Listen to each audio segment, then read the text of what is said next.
वदन्ति तत्तत्त्वविदस्तत्त्वं यज्ञानमद्वयं ब्रह्मेति परमात्मेति भगवान् इति शक्यते। भागवताख्योऽयं प्रत्यक्षः कृष्ण एव हि।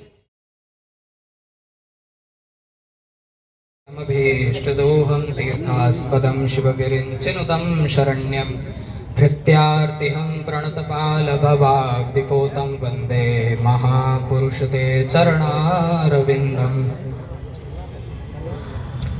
यहाँ उपस्थित सभी गुरुजनों के, आचार्यों के और सभी श्रोता वृंदों के चरणों में मेरा बारंबार प्रणाम, वंदन, अभिनंदन। सभी के हृदयस्थ श्री मेरे इष्ट राधा माधव की मनमोहक छवि को निहारते हुए मेरा परिचय, मेरा नाम कृष्ण चैतन्य तिवारी और मेरे पूज्य पिताजी श्री अमित कुमार तिवारी जी। मैं श्रीमद् भागवत का विद्यार्थी और वृंदावन में अभी अध्ययनरत हूँ। कुछ अपनी टूटी फूटी वाणी से एक वक्तव्य देना चाहता हूँ कि आज बड़ी प्रसन्नता की बात है, इस कार्यक्रम की शुरुआत ही श्री हनुमान जी के गुणगान से हुई है, सुंदरकांड से हुई है। कहते हैं कि अगर भगवान की कृपा प्राप्त करनी है तो सबसे पहले हनुमान जी की कृपा प्राप्त करनी होगी, और हनुमान जी अगर प्रसन्न हो गए तो महाराज वो आपको भगवान श्री राम तक ले जाएंगे, श्री कृष्ण तक ले जाएंगे, सत्संग की प्राप्ति हो जाएगी।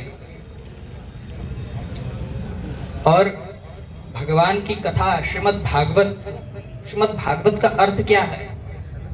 भागवत का अर्थ है भा माने भक्ति, गा माने ज्ञान, वा माने वैराग्य और ता माने तत्व।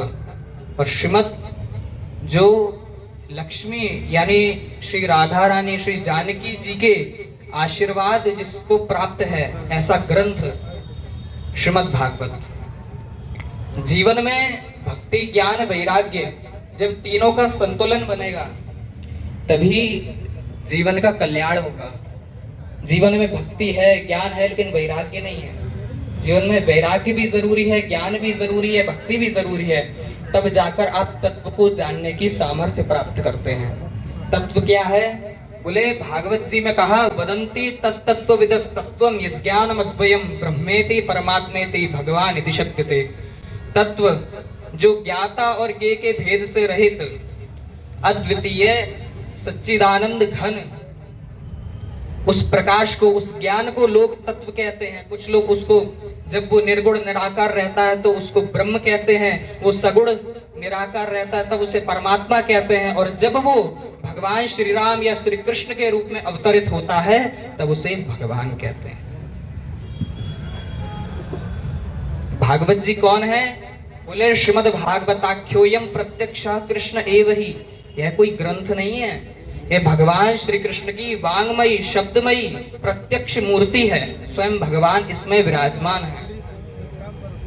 और भागवत जी की, भगवान के सत्संग की, भगवान की कथा की प्राप्ति कब होती है? बोले महाराज इतनी आसानी से नहीं होती। जन्मांतरे भवेत् पुण्यम तदा भागवतम लभेत।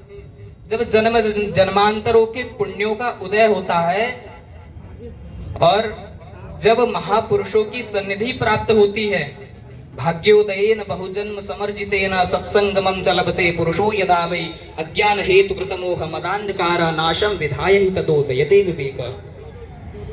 जब जीवन में मनुष्यत्व आएगा, मनुष्य तो है लेकिन मानवता नहीं है जीवन में, सारे धर्माचरण को भूलते जा रहे हैं। फिर मनुष्य और पशु में क्या भेद? जब जीवन में मानवता आएगी और जब मुमुक्षुत्वम यानी जीवन में मोक्ष प्राप्त करने की इच्छा होगी, तब जाकर भागवत जी की प्राप्ति होगी। और मुमुक्षुत्वम कब आएगा?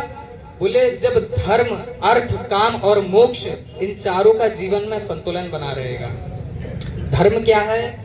धर्म सर्वश्रेष्ठ धर्म बताया गया है भागवत जी में। सबई पुंसो परो धर्मो यतो भक्ति रधोक्षजे अहेतुक्य प्रतिहता यात्मा संप्रसीदति। भगवान श्री कृष्ण, भगवान श्री राम के चरणों में अहेतुकी और अप्रतिहता यानी निष्काम भक्ति हो जाए, और अप्रतिहता यानी कभी टूटने ना वाली, परमानेंट जिसे कहते हैं, टेम्परेरी नहीं कि आज तो महाराज संकट में है तो भगवान को याद कर लिया, और जब संकट मिट गया तो भगवान को भूल गए। नहीं, परमानेंट वाली भक्ति होनी चाहिए। इसको परम धर्म बताया गया है।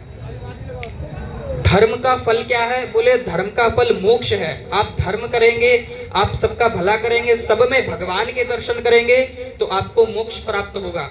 लेकिन इसकी सार्थकता अर्थ प्राप्ति में नहीं है।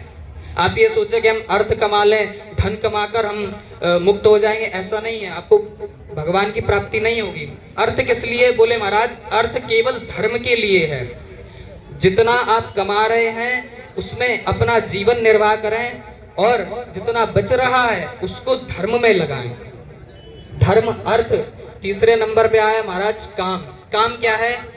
काम जीवन में भोग विलासता को करना काम नहीं है, वासनाओं की पूर्ति काम नहीं है। काम यानी जितने में हमारा जीवन निर्वाह हो जाए, जितने में जीवन चलता रहे, वो काम है। यानी हमें कभी अपने शौक की पूर्ति नहीं करनी चाहिए, अपनी इच्छाओं की पूर्ति नहीं करनी चाहिए।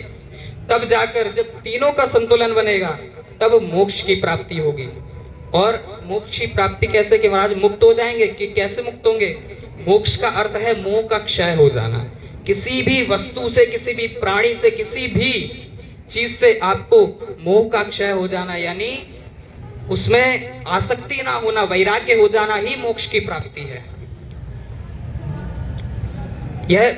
जब यह सब आपको प्राप्त हो जाएगा, यानी धर्म, अर्थ, काम, मोक्ष चारों का संतुलन बनेगा, तब भागवत की प्राप्ति होगी, तब सत्संग की प्राप्ति होगी, तब महापुरुषों की प्राप्ति होगी, संतों की प्राप्ति होगी। और महाराज भगवान की कथा सुनने का लाभ क्या है? हमारे जीवन में क्या प्रभाव होगा? कह तो दिया कि भगवान की कथा सुना करें, सत्संग किया करें। क्या लाभ है भगवान की कथा सुनने का? तो बोले कि महाराज लाभ तो बहुत है, कितना आपको लाभ बताएं, लेकिन कुछ संक्षिप्त में आपको बताएं। कहा काल व्याल मुखग्रास त्राश निर्णाश हेतवे। आप देखते होंगे कि आपके रिश्तेदारी में या आपके सामने ही कोई व्यक्ति बढ़ता है और बढ़ने के बाद उसका बुढ़ापा आता है और उसकी मृत्यु हो जाती है। आपको भय लगता होगा कि एक दिन हमको भी ऐसे ही जाना है। भागवत क्या करती है कि काल रूपी जो व्याल है, काल रूपी जो सर्प है, इससे डसने का जो भय हमारे अंदर है उसको समाप्त करती है भागवत। और दूसरा लाभ यह है कि आप अपने शरीर की पवित्रता तो स्नान आदि शौच क्रिया करके पवित्र कर सकते हैं, लेकिन मन की सफाई कैसे हो? तो कहा एतस्माद् अपरम किंचन मना शुद्धि न विद्यते। श्रीमद् भागवत आपके मन को पवित्र करती है।